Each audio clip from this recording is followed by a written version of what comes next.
everyone, and welcome back to Northwest Digital News. I'm Kevin Hunter with Kyle Bornstead. Hey, how about that? Kyle Torgerson. We have a Chris Bornstead, Kyle Torgerson hybrid in studio today. That's awesome. Anyway, it is a awesome Wednesday. It is the second day of May, and thanks for joining us here on Northwest Digital News. And well, Mr. Kyle Bornstead, why don't you share with us the news? I'll show you the news. The weather news. The weather news. What a good start to the show. Okay, so today is going to be a high of 74 with low of 45. It's going to be partly cloudy. It's going to be basically a beautiful day all the way up to Friday. Saturday is going to be cloudy. Sunday looks like it's going to be raining. But Monday is going to be a high of 81. And 81. Yeah, then sadly next Wednesday. We saw a little bit of the 80s last week. Yeah. So we're going to get some more of it this coming week. Love to see it. And these PM showers that you see on the weather forecast, and also Wednesday showing a little bit of showers there for people that are unfamiliar with what some of these weather patterns are. Those are essentially intermittent showers, so don't expect a rainy day from beginning to end. You'll just have some rain. So there's our weather report for today and for this coming week. We're going to talk about the peace agreement between North and South Korea. Did it happen? Is it in fact going to happen? And what are some things that, some comments that President Trump perhaps has made about it? So we're going to share a little bit of video with you guys on that. So let's start with that little clip. This is when Chancellor Merkel and Trump were at a White House press conference, and President Trump made some comments here with regard to the peace agreement between the Koreas. So go ahead and roll that. All right, we'll take some questions. Blake Berman, yes. Blake? Thank you, Mr. President. Chancellor Merkel, I'll ask a couple questions of the President first. I want to ask you, let's step over, it's crowded in here.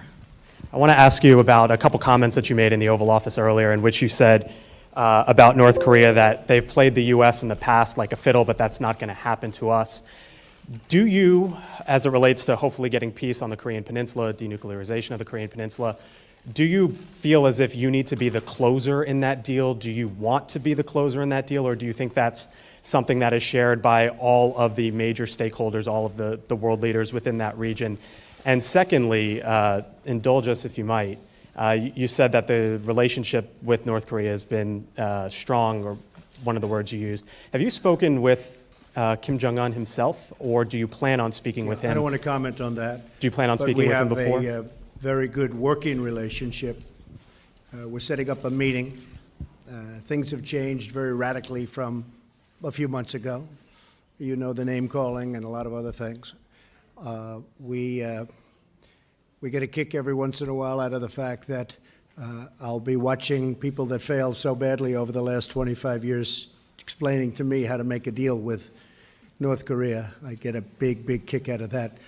But we are doing very well. I think that something very dramatic could happen. They're treating us with great respect. And you know what's going on with South Korea. And I think President Moon of South Korea was very generous in saying that we helped make the Olympics a great success because of the fact that, as you know, there was a tremendous animosity. There was a tremendous problem going on. And all of a sudden, people started buying tickets because whole different feeling when North said, we'd love to go to the Olympics. So a lot of good things are happening with respect to North Korea. President Obama told me when I had the one meeting with him, he said, that's your biggest problem. That's going to be the most difficult thing you have. And honestly, I wish it was handled earlier. I wish it were handled by another administration years ago. I'm not just talking about President Obama. I go back to any administration you want. But over the last 25 years, this should have been handled a long time ago, not now. This should not have been left for me to handle. But we will handle it. We're handling it well, and hopefully there'll be peace for North Korea, South Korea, Germany. I mean, everything is included. Japan, the chancellor's been... All right, so those were President Trump's comments in response to a question regarding peace on the Korean Peninsula. Now, when he's talking about the 25 years of failure He just said when these people who have failed for 25 years to get a deal done are trying to tell him how to negotiate a peace deal in Korea, and he said it should have been done long before me. He's referring to actually the administrations of sitting presidents for the last 25 years. He's talking about George Herbert Walker Bush. He's talking about Bill Clinton. He's talking about George W. Bush, and he's talking about Barack Obama. And actually, to me, Kyle, I thoroughly enjoy when a person in public service talks about the failures in our political system and points out the failures in both parties. And that's exactly what he did. So, well done. Now, the question is Trump here alludes to this coming peace agreement, and a lot of people have said this wasn't going to happen. You know, that what Trump was saying with regard to it is a lot of pomp and circumstance. Trump's not believable. He's saying a deal's going to get made. You know, is a deal going to get made? We don't think so. Anyway, let's roll this next piece of video. The meeting between Kim Jong-un and Moon Jae-in did happen. And let's show that first piece of footage. The leaders of South Korea and North Korea say they want peace, vowing that their countries will never fight another war. That's the promise this morning from their summit, a pledge that caps a day of handshakes, hugs, and history making.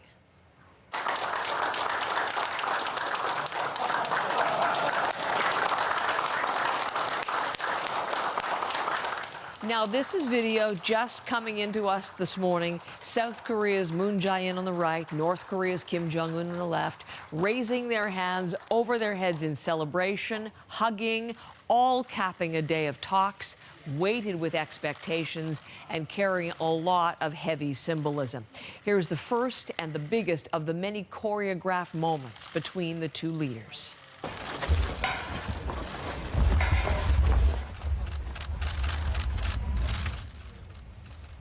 There you see the first handshake. Kim on the north side, Moon on the south, and at their feet is that line that divides two countries still formally at war. Then, with a gesture from Moon, the diplomatic dance begins. With that step, Kim is standing in South Korea, the first leader from North Korea to set foot in South Korea since the fighting ended on the Korean Peninsula. But their dance isn't over yet.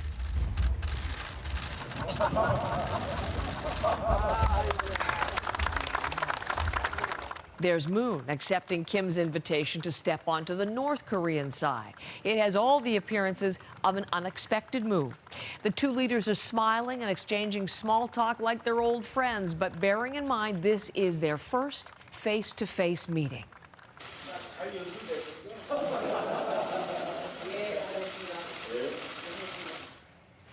Kim's message, very, very significant as well. This is what he wrote in the guest book at the Peace House where the morning talks were held. A new history starts now, an age of peace from the starting point of history. Now, that talk of a new era of peace comes with another breakthrough pledge from North Korea. In their final communique, Kim backs the denuclearization of the Korean Peninsula. And as our Asian correspondent, Sasha Petrusik, tells us, that will be key in any future negotiations with the United States. As we watch this body language, clearly they want to convey that that any animosity between North and South is a thing of the past. It may not be exactly, not quite yet, but certainly if you listen to Moon Jae-in at the final news conference, I guess at the final statement that he made, very sweeping statements. The war is over. Peace is upon us. North and South have opened a new era of peace. There will be no more fighting, no more accidental confrontations, and most importantly, there will be complete denuclearization on the Korean Peninsula. Now, that's a key phrase that the Americans and many other observers have been waiting for, you know, it seems very, very clear-cut, complete denuclearization. That is what the Americans have asked for. That's what Donald Trump has said he wants before he's willing to move a step in terms of giving North Korea some relief from those economic sanctions. The question is whether they actually have it or not. So there. Okay. All right. So there is the meeting between the North and South Korean leaders. And so this meeting that people wondered if it would happen, it in fact happened. And did a peace agreement, in fact, get signed? Roll the next piece here, Kyle.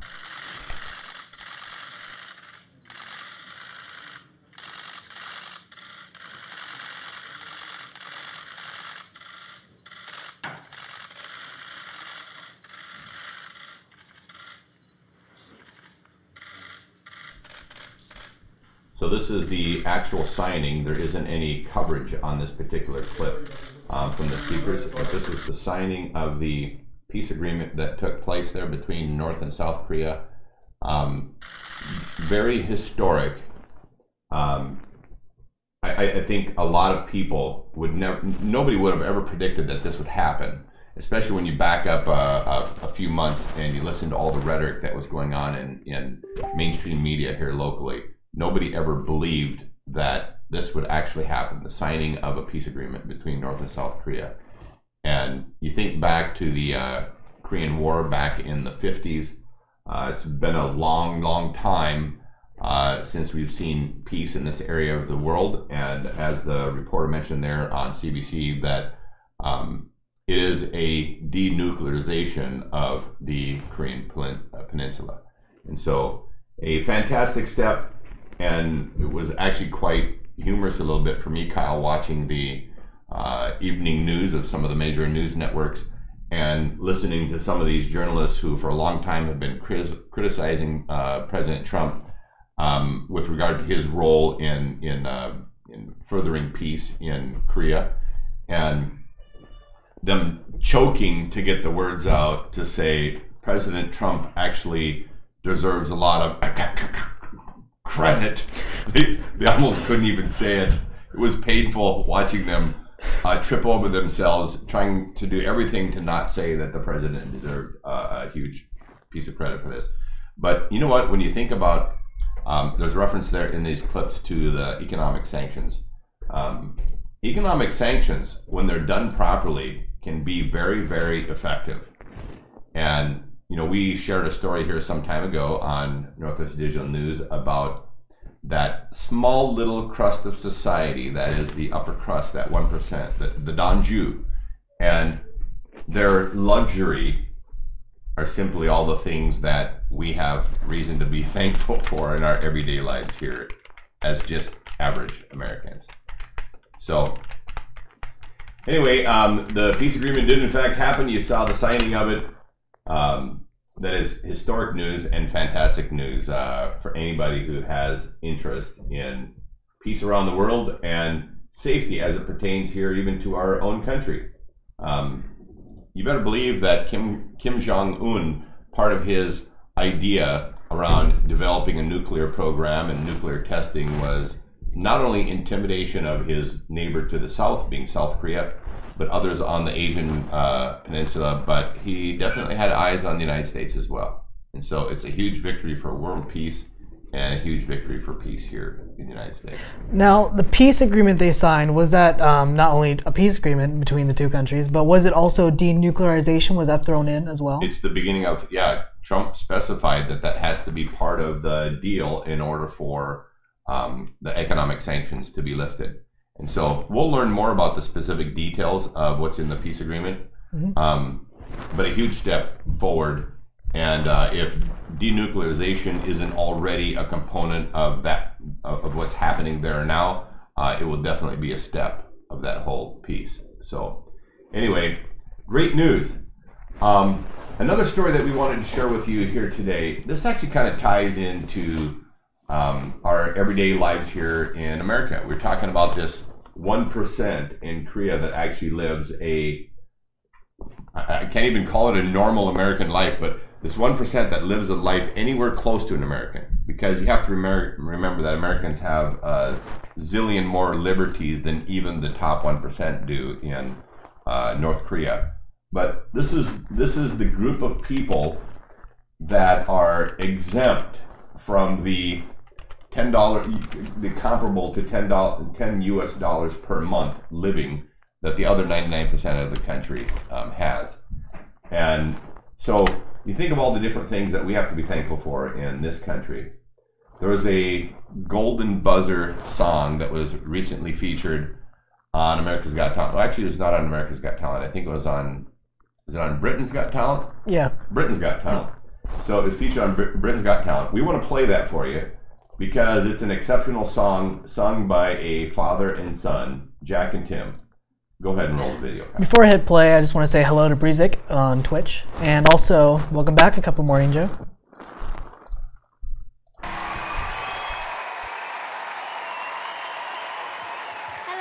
Hello.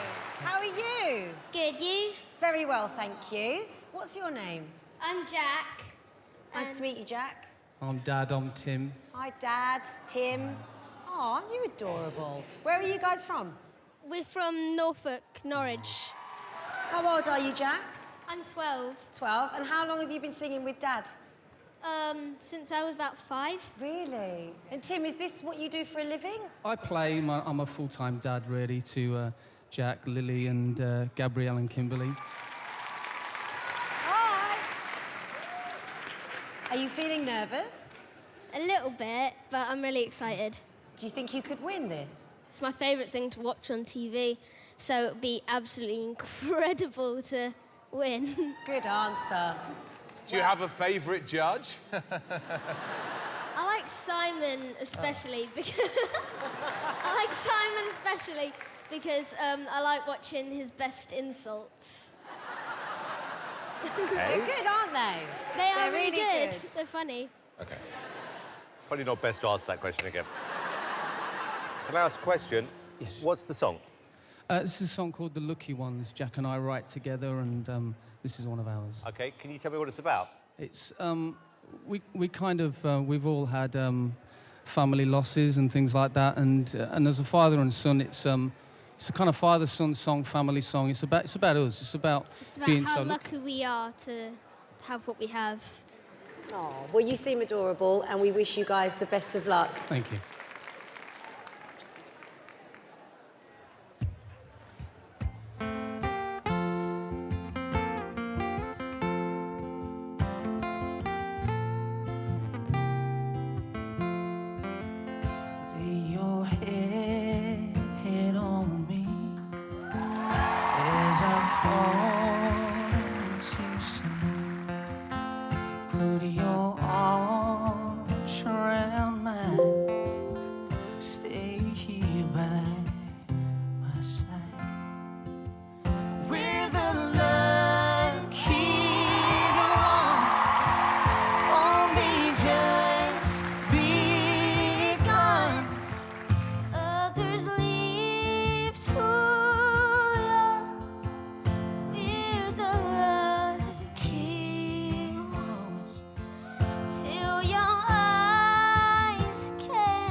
like you were meant to be, and all through our lives I'll be here to say you will be mine. You.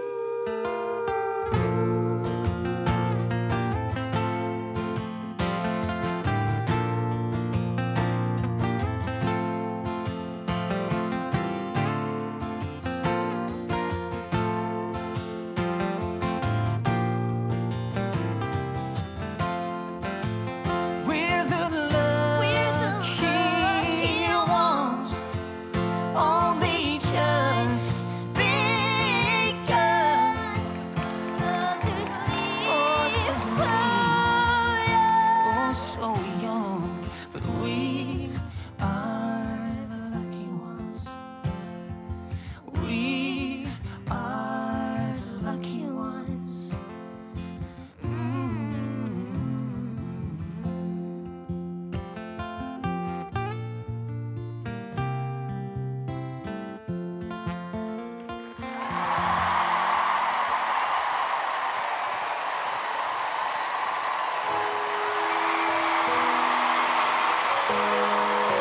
Lovely.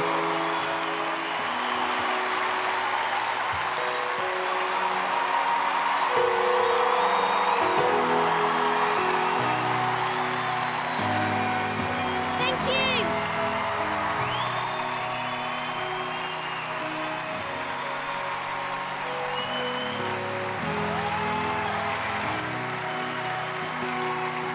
Tim, Jack, this says it all.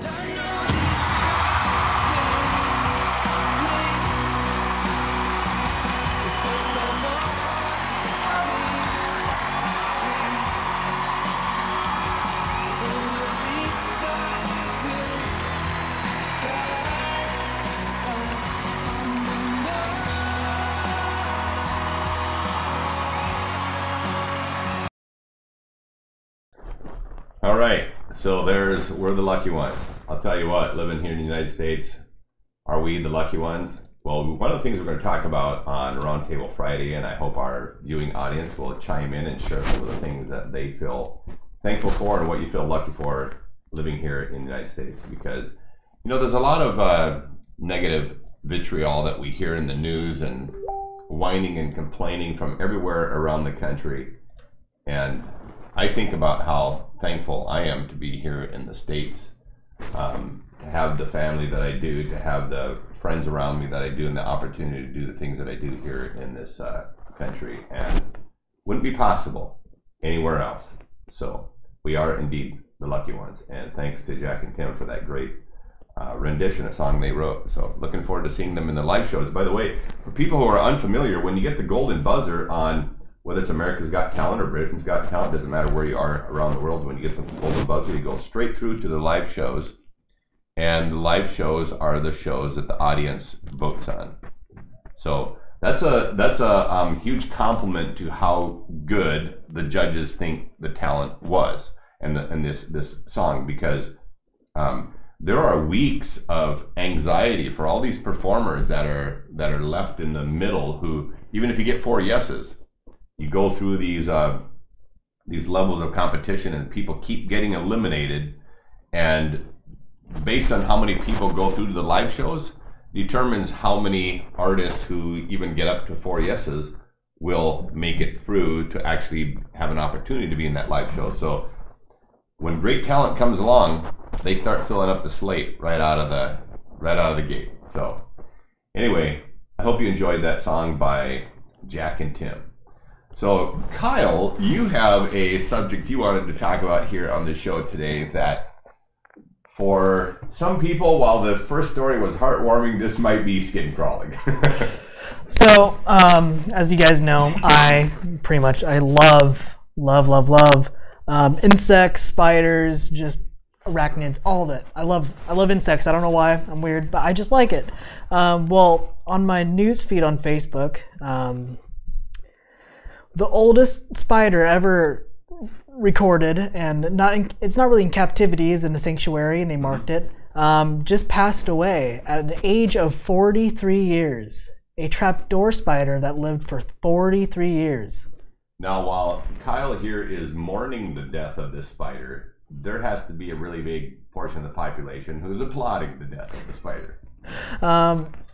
The spider is actually twice my age. That's kind of cool to think about. The spider's way older than me. The person that discovered the spider, basically what happened was they went to their, saw all these trapdoor spiders nests, and they found a little sign, just like a number 16, and that's what it was called, number 16. And for 43 years, they just watched and just watched her grow, and just, did science stuff. They didn't feed her, they didn't do anything, they just watched and studied. The person that was that discovered her actually passed away before the spider passed away. So the spider outlived the person that discovered her, which is kind of a cool fact, kind of sad, but pretty cool fact.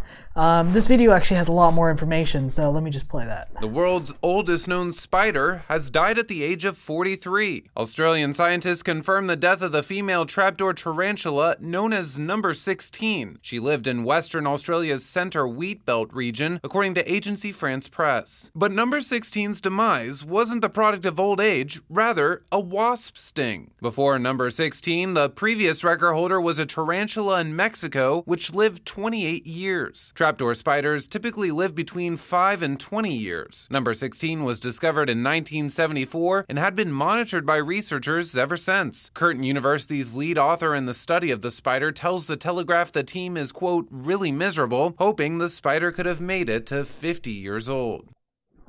So yeah, the spider before her that held the record was 28 years old. Mm-hmm. That's really cool. Just like it's almost double, but not quite. But that's just so cool. And basically, the parasitic wasp that they brought up, what it does is they sting. They look for spiders specifically. They sting the spider. It paralyzes the spider. They bring it to the nest, or they bring it to a den, or they just keep it there. And they lay their eggs inside the spider, and then for 2 weeks, the spider gets eaten by all the babies. So it's kind of gruesome. Spider's still alive. Sounds awesome. It's awesome. Yeah, it's very gruesome, and honestly, it's kind of weird to think about. But yeah, that was the demise of the spider. That was the demise of the spider. Yeah. Well, if you have your favorite spider story, or if you're a big insect lover like Kyle is, you're a big follower of ants as well. Oh, I love ants. Ants are so cool. Ants, wasps, bees, termites, all of it. Yeah. Mm-hmm. You know though, a lot of these insects are very ingenious in what they do, how they operate, how they feed themselves, the structures they build, everything else. They're very, very interesting to watch. Ants, actually, here's some cool trivia for you. I love ants. Ants were practically the first ones to farm, first ones to have cattle, and actually they discovered that ants also have medics during battles. Do you know that? The medics make sense. Yeah, the medics make sense. What about the cattle, though? Cattle, so basically aphids. So, ladybugs actually eat aphids, so ants and ladybugs don't really get along. It's kind of cool. But aphids are a type of insect that eat plants and plant matter, and they secrete this sweet goo as, So the ants eat that. And they actually herd them around. They pick them up with their mandibles and they bring them around. They put them on specific plants, whatever plant gives them the most, Yeah. And they're actually very smart about it. And they eat the ones that are not producing enough. And if there's too much aphids for the colony, they eat them. It's actually really cool what they do. If it's raining, they bring them under undercover areas. Ants are super smart. And they're also the first farmers too. So leafcutter ants, what people think that leafcutter ants do is that they actually eat not eat the plants, but what they actually do with the leaves is they make a nest out of it. That's actually not true. That's a different type of species. Totally different. But leafcutter ants, actually what they do is they bring those leaves and they bring it to their nest, and inside their nest there's like this little bundle of mold, and that mold is specifically, you can only find it with that type of ant, and they eat that mold. It's an edible mold that only lives with that ant. You can't find it anywhere else, but with that ant. So they actually bring the leaves to the mold. They eat the mold, so they're pretty much growing their own crops. And of course, with mold, there's going to be other types of molds that grow, and that's not really good for the colony. So on the ant's chest, they actually have, I believe, probiotics, like that you can only find on the ant too. That only kills a certain mold that they don't like. So it's just like 3 species that are totally dependent on each other, and that's just so cool to me. And when the soon-to-be queens leave the nest, they take a chunk of that mold and they go mate and they make their own colony with that chunk of mold. So that mold right there has been going on for thousands and thousands and thousands of years. That one little mold, I think that's just so cool. So there's some trivia for you. All right. I hope none of that bugged you, hearing about ants and stuff. You know all this stuff about ants. What about uncles? What can you tell us about uncles? Don't really know much about uncles, but I right. never know what to say. Uncle, he doesn't know anything about uncles, so he can't share anything. All right, so that's our story today on the longest living spider and a little ant trivia at the same time.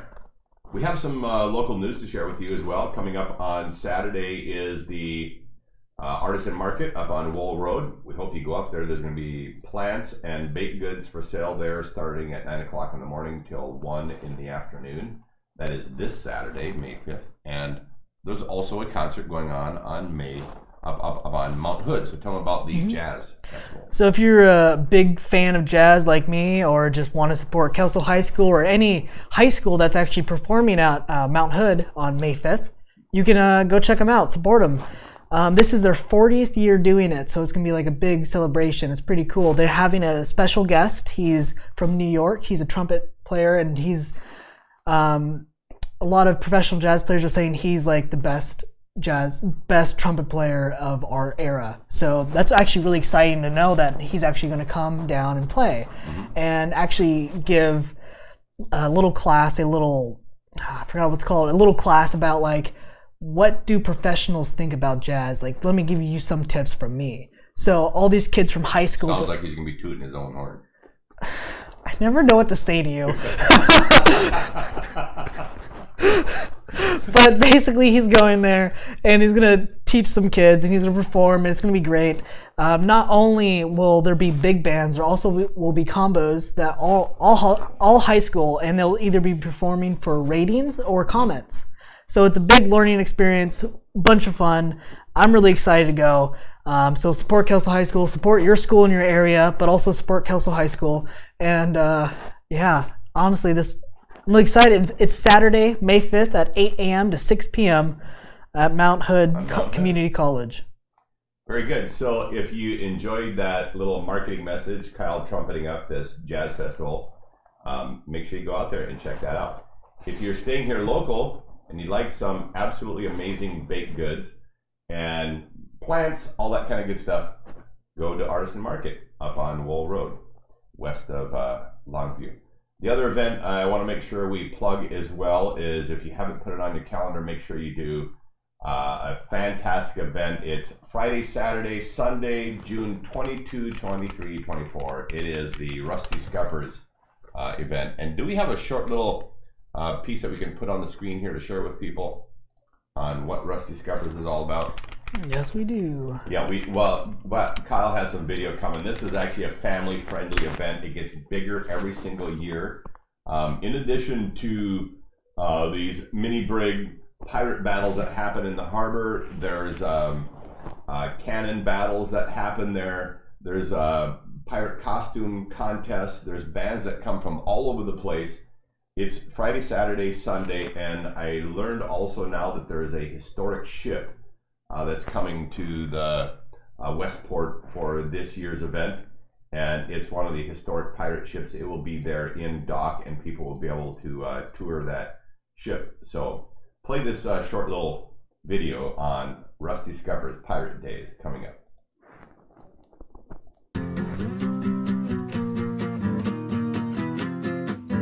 One march!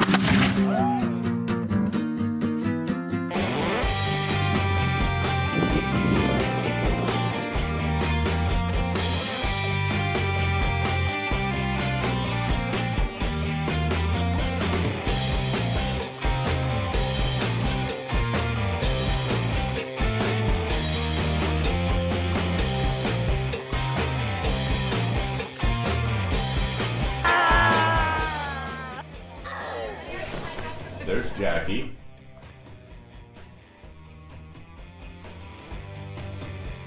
By the way, for our viewing audience, and Kyle, you may or not have known, this is all footage that I shot up there in Westport last year. Was this the one where you where a ship took out your drone? Dunked a drone this time, yes. Oh, I actually found something out. My dad pointed out something really cool for me to tell you. There's actually waterproof drones now that you can throw in the water and they take off. I've had a few people send me messages on waterproof drones.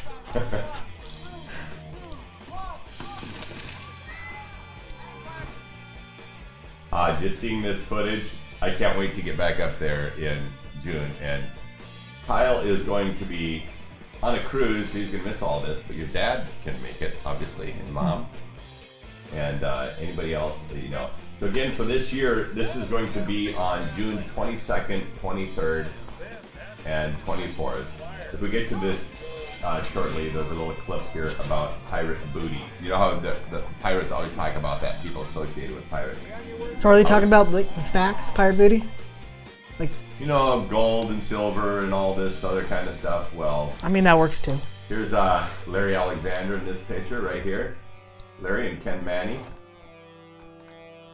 Even a pirate parrot.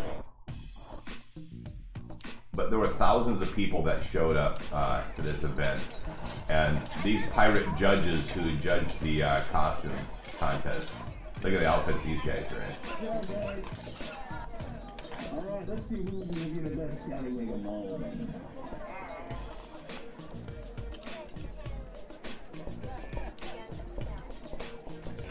This is an event where you can be proud to be called a pirate, a scallywag, or a wench.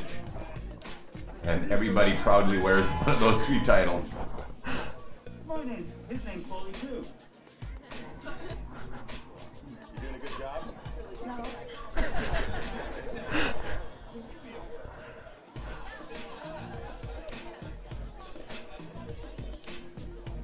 Pirates show up who are imitating the always popular Captain Jack Sparrow.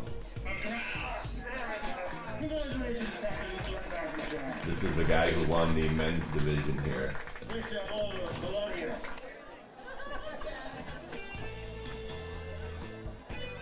All right, well, I think we've given people enough good reasons to show up to Rusty Scuppers again. That's coming up June 22nd, 23rd. And this right here are some of the ships that are right behind us that you'll see doing battle on the harbor. It's pretty cool. This is some drone footage over the top of the water of them battling in the harbor down below. And these guys have some fairly well rehearsed comical lines as well. So it's not only a funny thing to watch, interesting to watch, but you'll hear the captain, for example, yell in the back of the ship, "Men, fire at will!" And then some guy will yell, "Why am I always being picked on?" This is like, "Is your name Will? Well, then you shouldn't be here. We always fire at will." You know, so I mean, the whole thing is like that from beginning to end. If you get a chance to go, you'll enjoy the heck out of it. The weather pretty much is always beautiful up there for this event.